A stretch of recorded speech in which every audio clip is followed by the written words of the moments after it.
अस्सलाम वालेकुम एवरीवन। आज के सेक्शन में हम सीखने जा रहे हैं लॉजिकल फंक्शंस। लॉजिकल फंक्शंस में हम जो फंक्शंस देखेंगे, इफ़ का फंक्शन, एंड और का फंक्शन। इफ़ के फंक्शन में हमारे पास तीन आर्गुमेंट्स आते हैं, लॉजिकल टेस्ट, वैल्यू ट्रू और वैल्यू फॉल्स।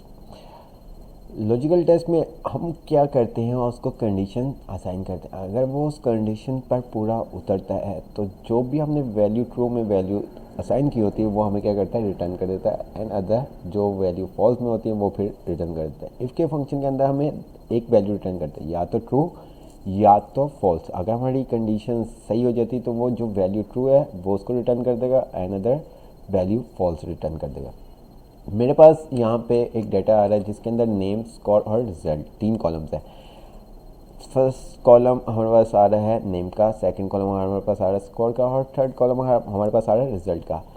मुझे यहाँ पे रिजल्ट मालूम करने हैं। मैंने कहा कि अगर अली का स्कोर 60 से अबव है तो क्या करे, पास, एंड अदर फेल कर दे। अगर 60 से अबव है तो पास कर दे, वरना इसको फेल कर दे। तो उसके लिए हमें क्या करना पड़ेगा, इफ़ का फंक्शन, क्योंकि लॉजिक आ गई यहाँ पे। मैंने कहा इक्वल का साइन टाइप किया, इफ़। अब लॉजिकल टेस्ट, वैल्यू ट्रू और value false. Logical test, logical क्या होता है हमारे पास, लॉजिकल हमारे पास ऑपरेटर होता है different, greater than, less than, equal to, not equal to, greater than equal to और लेस देन इक्वल टू। ये हमारे पास क्या है, लॉजिकल ऑपरेटर है। इनकी मदद से हम टेस्ट करवा सकते हैं, मतलब दो वैल्यू को कंपेयर कर सकते हैं। मैंने कहा अली का स्कोर अगर बड़ा है किससे, 60 से, तो क्या करो, पास कर दो। जितना भी हमारे पास टेक्स्ट होगा तो हमें वो क्या करना पड़ेगा, इन्वर्टर कॉमा के अंदर लिखना पड़ेगा। अगर हम इन्वर्टर कॉमा में नहीं लिखेंगे तो वो उसको फंक्शन ही समझेगा।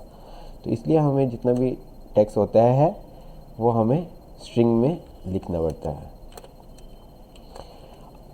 मैंने कहा बी फॉर में जो वैल्यू है अगर वो बड़ी है किससे, 60 से, तो क्या कर दो, पास, वरना फेल। एंटर का बटन प्रेस करता हूँ तो मेरे पास फेल आ गया। क्यों फेल आ गया, क्यों फेल आ गया मेरे पास, क्योंकि मैंने इसे कहा कि बी फॉर में जो वैल्यू है वो बड़ी है 60 के, तो ये तो बराबर है।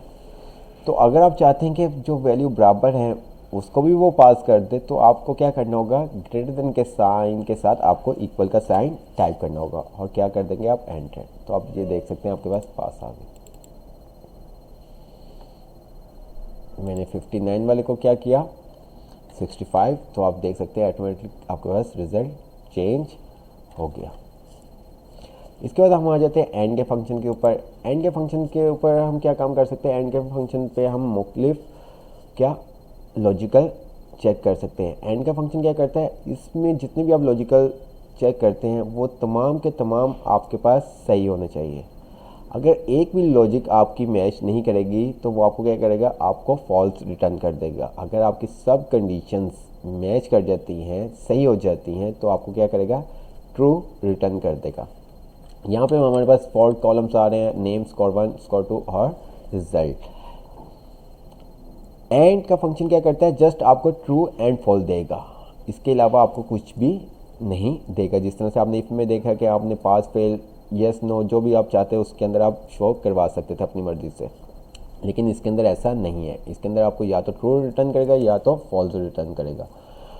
ट्रू तब रिटर्न करेगा जब उसके पास जितनी भी आपने लॉजिक चेक करवा रहे हैं सही होगी तो आपको ट्रू रिटर्न कर देगा, अदरवाइज आपको फॉल्स दे देगा। मैंने कहा इक्वल का साइन, एंड लॉजिक 1 चेक करवा रहे हैं। मैंने कहा बी फॉर स्कोर 1 जो हमारा है वो अगर बड़ा है किससे, 60 से, ये हमारी होगी एक लॉजिक। फिर मैंने कहा लॉजिक 2 में हम आ जाते हैं। मैंने कहा स्कोर 2 में जो C4 है वो अगर बड़ा है किससे, 60 से। तो बस ये हमारी दो लॉजिक्स थी। मैंने एंटर का बटन प्रेस किया तो ये मुझे क्या करेगा, क्या ट्रू आएगा, फॉल्स आएगा, ये हमारे पास क्या आ जाएगा, ट्रू आ जाएगा। क्यों, क्योंकि दोनों स्कोर हमारे पास 60 से अबव है। मैं इसको नीचे ड्रैग करता हूँ तो आप देख सकते हैं ये क्या आ गया हमारे पास, फॉल्स। फॉल्स में क्यों आ गया, क्योंकि जैन का स्कोर 160 है। अगर हम चाहते हैं कि 60 वाला भी पास हो जाए तो हमें क्या करना पड़ता है, यहाँ पे ग्रेटर देन के साथ इक्वल का साइन लगाना पड़ता है, जैसे हमने इफ में देखा था। अब मैं इसको ड्रैग करता हूँ तो आप देख सकते हैं कि आपके पास ये भी ट्रू हो गया, लेकिन लास्ट वाला रिजवान आपके पास अभी भी फेल आ रहा है। क्यों? क्योंकि रिजवान का जो स्कोर है 58, तो हमने जो हमारी रिक्वायरमेंट है वो है 60, तो इसलिए ये फॉल्स आ रहा है आपका। फिर हम आ जाते हैं और के फंक्शन पे। और के फंक्शन में आप क्या कर सकते हैं, और के फंक्शन में अब जितनी भी आप लॉजिक्स चेक करते हैं, जितनी भी आप कंडीशन चेक करते हैं, अगर वो उनमें से एक भी कंडीशन आपकी मैच कर जाती है तो क्या करता है, आपको ट्रू वैल्यू रिटर्न कर देता है, अदरवाइज फॉल्स। इसके अंदर भी आपको ट्रू या फॉल्स रिटर्न करेगा, इससे अलावा कुछ नहीं रिटर्न करेगा। आप अपनी मर्जी से डाटा शो नहीं करवा सकते। मैंने और का फंक्शन ओपन किया, लॉजिक 1 में मैंने कहा स्कोर 1 अगर बड़ा है किससे, 60 से, तो ये हो गया हमारा लॉजिक 1। फिर मैंने लॉजिक 2 मैंने कहा स्कोर 2 बड़ा है किससे, 60 से। ये हमारे दो लॉजिक्स हो गए। एंटर का बटन प्रेस किया, इसने मुझे ट्रू दे दिया। क्यों ट्रू दे दिया, दोनों स्कोर हमारे 60 से अबव है। मैं नीचे आता ड्रैग करता हूँ तो आप देख सकते हैं, तो यहाँ पे हमारे पास क्या सब ट्रू आ रहे हैं, लेकिन लास्ट पे वाजिब हमारे पास फॉल्स आ रहा है। क्यों? क्योंकि इसके अंदर दोनों स्कोर 1 और स्कोर 60 से कम है। तो और के फंक्शन में अगर एक भी लॉजिक सही हो जाती है, मतलब स्कोर 1 या स्कोर 2 60 से अबव हो जाता है, तो वो उसको क्या कर देगा, ट्रू कर देगा। जैसे ही मैंने इसको स्कोर 2 को 33 से 61 किया, तो आप देखेंगे ये भी उसने क्या कर दिया, ट्रू कर दिया। उम्मीद है कि आप सबको लॉजिकल फंक्शन समझ में आए होंगे।